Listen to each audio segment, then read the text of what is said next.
Good afternoon. My name is Wendy Suto with SearchCircus.com, and I'm here today with Joe. Introduce yourself, Joe. Thanks, Wendy. Joe Matillo with the Intersoft Group.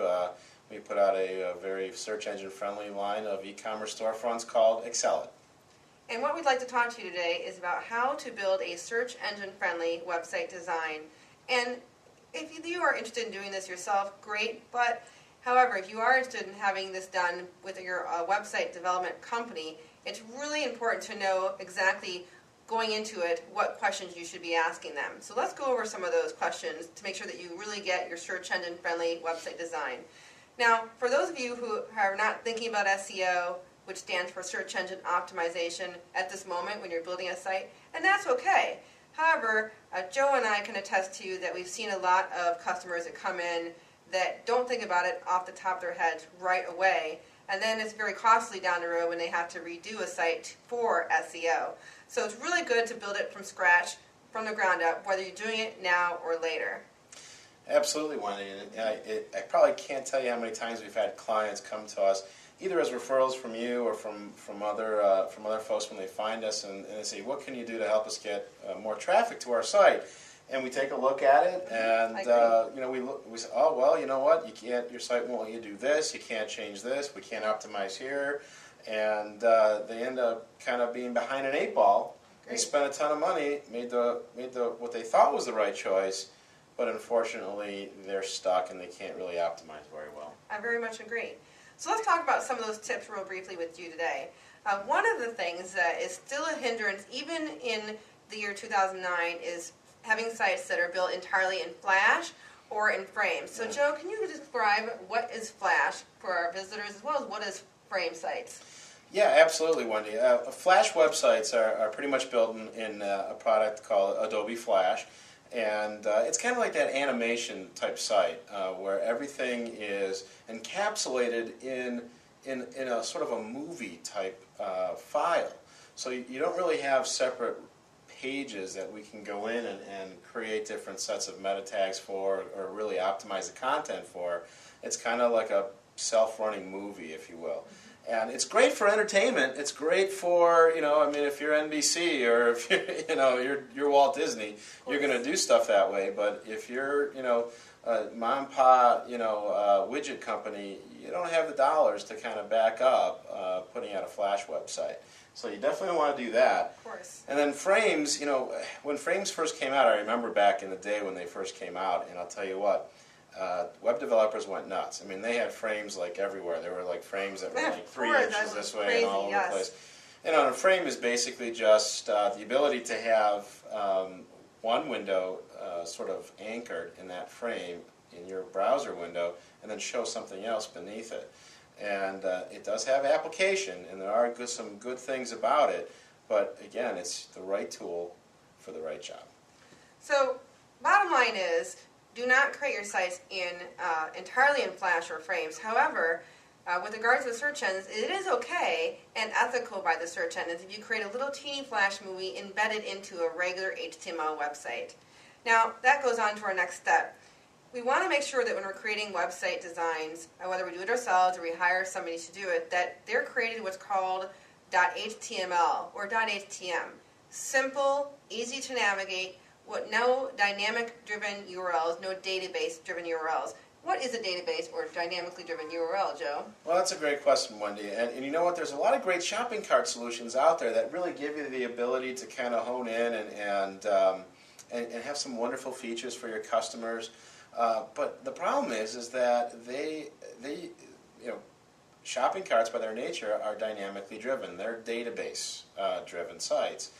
And when you do that, each individual product has its own little ID number. Of course. And with dynamically driven website pages, you've got these the URL in your browser line is going to say == some crazy gobbledygook is what we call it. Lots of numbers and letters. Yeah. And really, it's not going to help you at all in the search engines, and they really can't index it very well. So what you got to look to do is have what's called a URL rewriter that's present, which takes all the gobbledygook and puts it down into plain English and gives it a nice keyword name. So make sure that not only you give it plain English, Of but course. that you can change the name of that page that way. Great.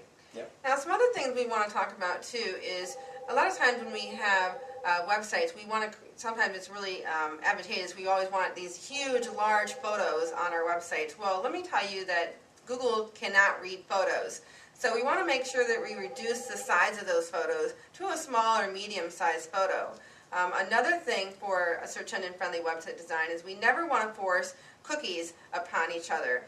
Meaning when you go to a website and it says you cannot even view this website unless cookies are enabled on your website, definitely don't force that. One, it's very annoying to visitors and you'll quickly lose them. They'll quickly go elsewhere outside to another competitor.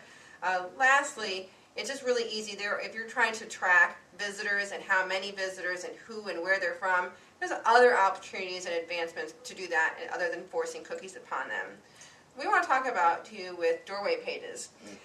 Doorway pages is a page that is created entirely just for the search engines, meaning it's all a lot of text. So wouldn't you agree? What else would you like to add about doorway pages? As far as they go, there's probably better ways to implement those search engine friendly pages and trying to sort of, I guess, spam the search engines with doorway pages.